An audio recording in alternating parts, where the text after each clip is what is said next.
El diario El País publica varias notas a propósito del doctor Jorge Valle en su edición de hoy, pero hay una de las páginas, la 4, que incluye fotos de algunos mojones en su vida, fotos que de alguna forma lo retratan al expresidente. La más grande quizás sorprenda a muchos, muestra a un Jorge Valle, obviamente mucho más joven, que está sentado en un sillón de cuero,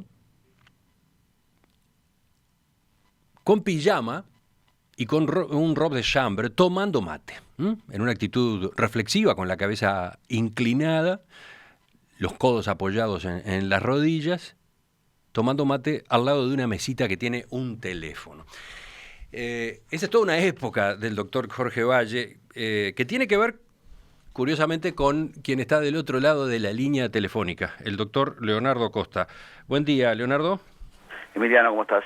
Leonardo, ustedes saben, integra las mesas de En Perspectiva, es abogado tributarista y fue prosecretario de la Presidencia de la República durante el gobierno del doctor Valle.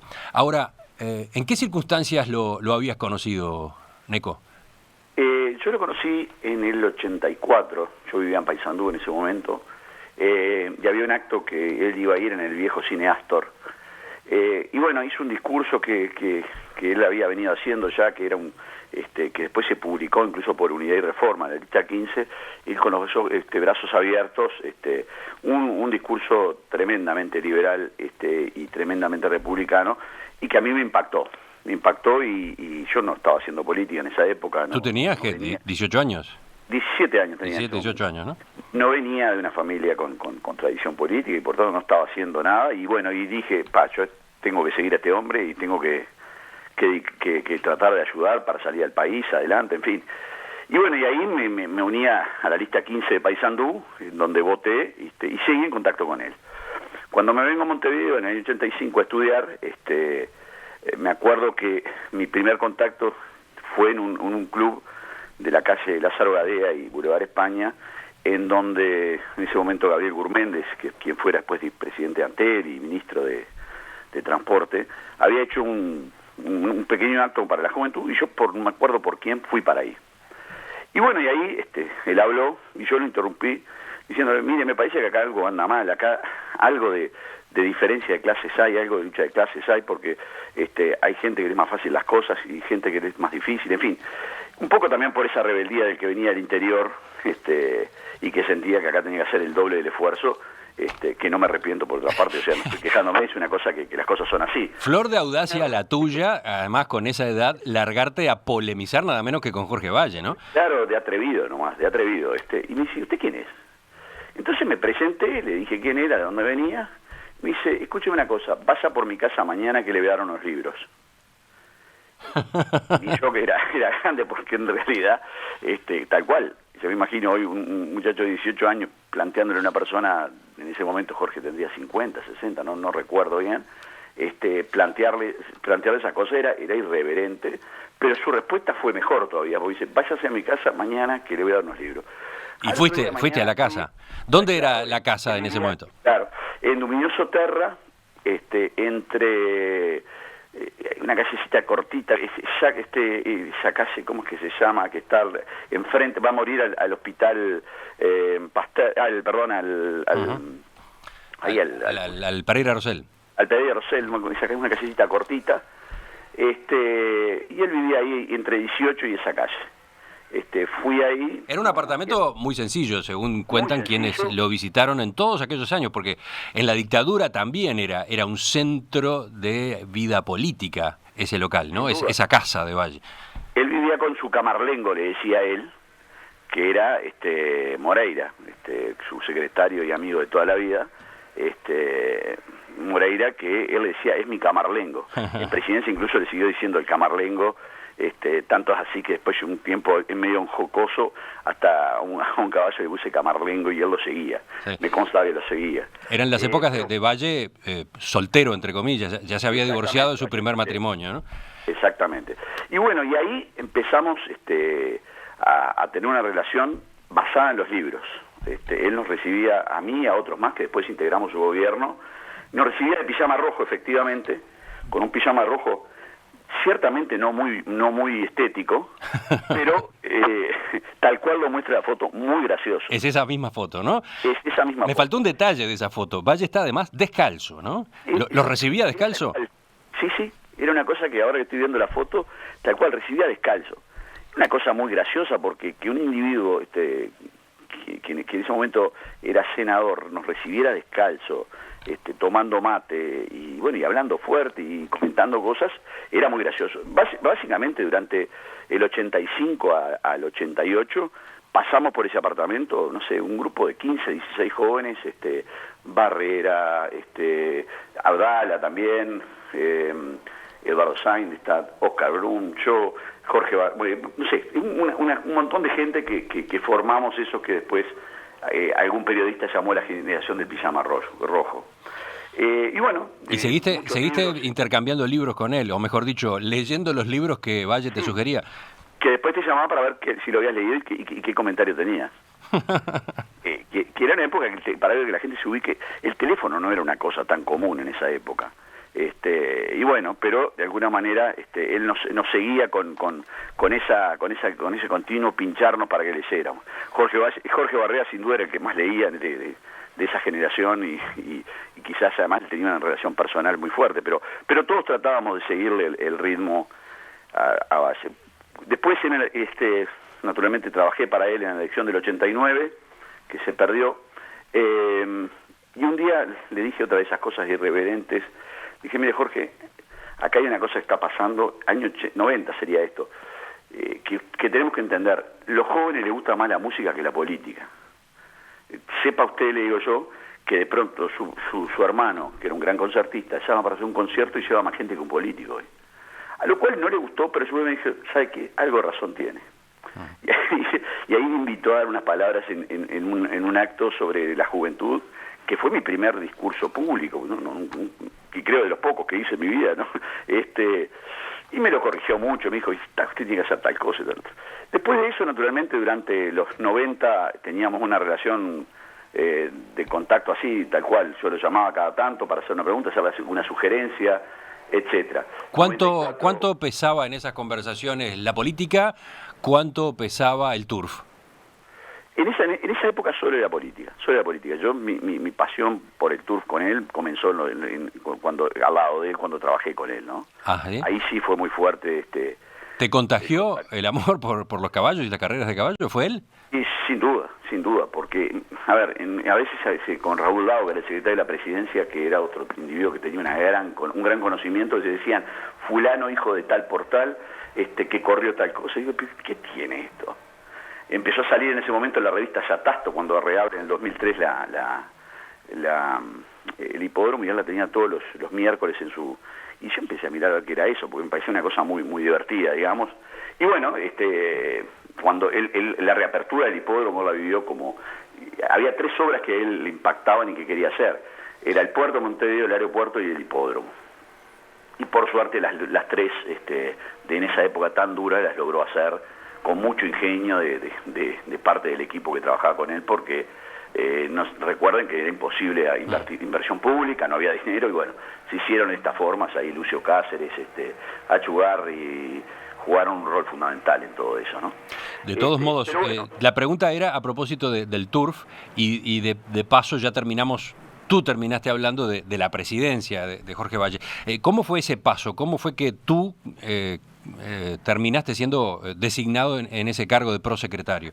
Que las casualidades, porque si hay algo que yo no tenía pensado era eso. Yo me había ido a estudiar a Estados Unidos en el 97, y previa a eso le había ayudado con la ley de inversiones, que es la que está vigente, ¿no? Y le había redactado algún artículo que se lo mandé yo, y bueno, y él impulsó esa ley. Y me dice, usted se va a ir a Estados Unidos, cuando vuelva me tiene que llamar. Yo en Estados Unidos tuve la oportunidad de quedarme a trabajar, y como tenía algún compromiso laboral acá, nos volvimos con mi señora y nos volvimos para acá, y dije, bueno, lo voy a llamar a este hombre. Me dice, bueno, lo voy a llamar a Luis Mosca para que se vaya a trabajar en el Ministerio de Economía. Le digo, no, espéreme, yo tengo un trabajo privado, no quiero trabajar en ningún lado, olvídese. Si quiere me llama y yo le hago las cosas que usted me pide con mucho gusto. Año 99 yo trabajé, yo trabajaba en la actividad privada, pero lo que podía le daba una mano bien como votante de base, ¿no? Y bueno, en diciembre en el 99 yo estaba por ser designado socio en el Estudio Ferrer, y me llaman de Jorge Barrera como a las 3 de la mañana, me dice, mira que te va a llamar Jorge Valle, vas a ser el profesor secretario de la presidencia. ¿Qué? Le digo, para un momentito. ¿A qué hora fue la llamada? 3 de la mañana. ¿Era común eso? No, además el susto que 3 de la mañana te suena el teléfono, le digo, te va a llamar mañana, aprontate. Le digo, Jorge, estás loco, para un cachito. De mañana, aquello parecía ser una locura Jorge Barrera, pero no, digo, no, esto debe ser algo más, porque si no, Jorge Barrera no me llama hasta ahora. La cuestión es que de mañana me fui al Radisson, ahí donde están ustedes, que estaba su comando. Y bueno, y logré hablar con él, digo, mire, me llamo Jorge Barrera, yo la verdad que necesito saber, porque tenía miedo que se filtrara eso y que Daniel Ferrer me dijera, vos no me dijiste esto. Esa cuestión de trabajo que a veces uno tiene, ¿no? Y decir, bueno, quiero que se entere por mí, en todo caso, si es que esto es cierto, y después veré qué hago. La cuestión es que me dijo, sí, es tal cual, dígame cuándo puede empezar acá conmigo, a lo cual ni siquiera le dije, pero déjeme pensarlo, dije, ok, vamos arriba. Llegué al estudio y le dije, mira Daniel, me ofrecieron esto y no le puedo decir que no.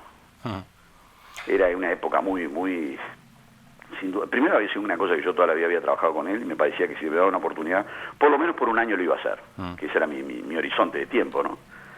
Y bueno, una gran generosidad, ¿no? Porque yo no tenía actividad política, no tenía experiencia ninguna política, y lo único que tenía era, según él, capacidad para trabajar, pero no tenía ninguna experiencia política y notoriamente quedó bastante en evidente. Pero él dio gran libertad de trabajar, esa quizás fue su mayor faceta, incorporar gente joven, darles libertad de trabajo, no exigirles militancia política, no importa los partidos. Se incorporaron personas como ayer tú entrevistabas a Mario Vergara, Pablo Valenti y un montón de otra gente que eran notoriamente de otros partidos. Sí, Vergara en aquel momento integró la URSEC, ¿no? URSEC, sí. Y dijo, se lo presentamos con mi hermano, le digo, mira, acá hay una persona así, vamos arriba. Y se hizo y tuvo una relación muy buena con Mario y con otra gente más. Valle tenía una muy buena relación con Seregni, ¿no? Y fue a partir de Seregni que se produjeron, creo, algunos de esos nombramientos, por ejemplo el de Vergara en aquel momento, ¿no? Empezó mucho más por una cuestión nuestra. ¿Ah, sí? Y después hubo un acercamiento que Mario fue un gran puente entre Jorge y Sanguinetti y Seregni. Fue un gran puente y que creo que ayudó muchísimo, sin duda, a esa relación, pero la realidad es que fue una cosa tipo, a mí me llamaban amigos, che, si puedo dar una mano, mire Jorge, hay una persona así, póngalo de al lado. Y la verdad que hubo buenos inventos, de gente que después nos siguió en la actividad política por diversas razones, primero por la situación del Partido Colorado, y segundo que muchos éramos trabajo a término, pero bueno, yo destaco siempre la generosidad para convocar a gente que de pronto el compromiso normal era citar a un individuo con votos, ¿no? Bueno, eso también a veces nos traía un poco los celos de los que tenían votos, ¿no? Pero Jorge lo bancó muy bien, ¿no? Eso lo toleró muy bien.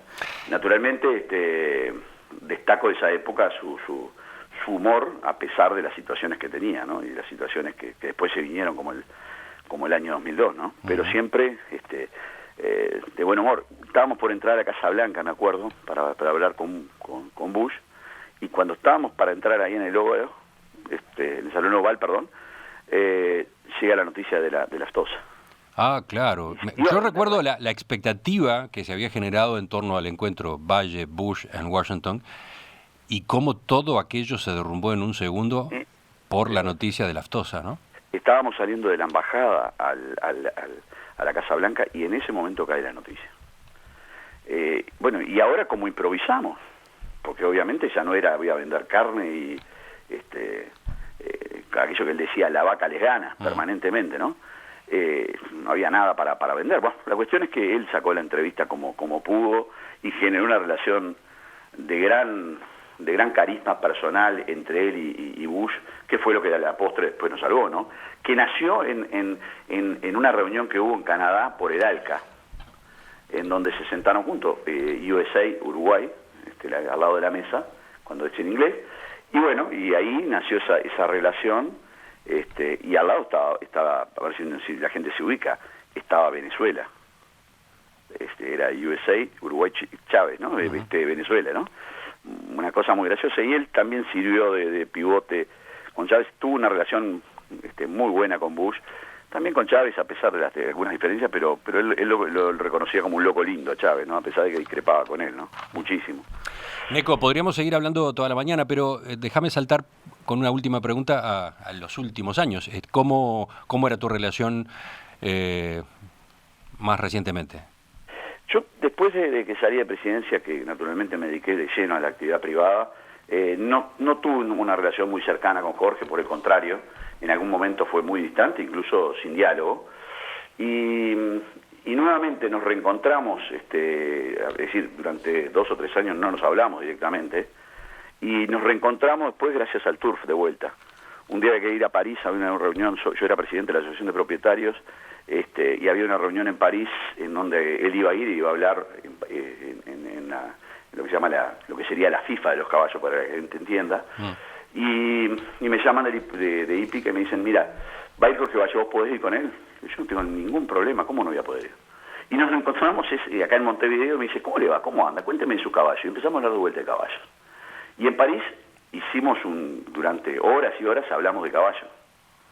Y no hablamos de política. Una cosa graciosísima. Hablábamos solo de caballo y fulano, mire cómo había ganado una yegua que después fue doble coronada en el Arco del Triunfo, que se llamaba Trevé. Y él dijo, hoy gana Trevé. Digo, pero Jorge, es una yegua, ¿cómo gana? Usted acuérdese de mí, gana Trevé, y ganó Trevé. Y bueno, de ahí en esos 2 o 3 días charlamos muchísimo y nos reencontramos. Nos reencontramos,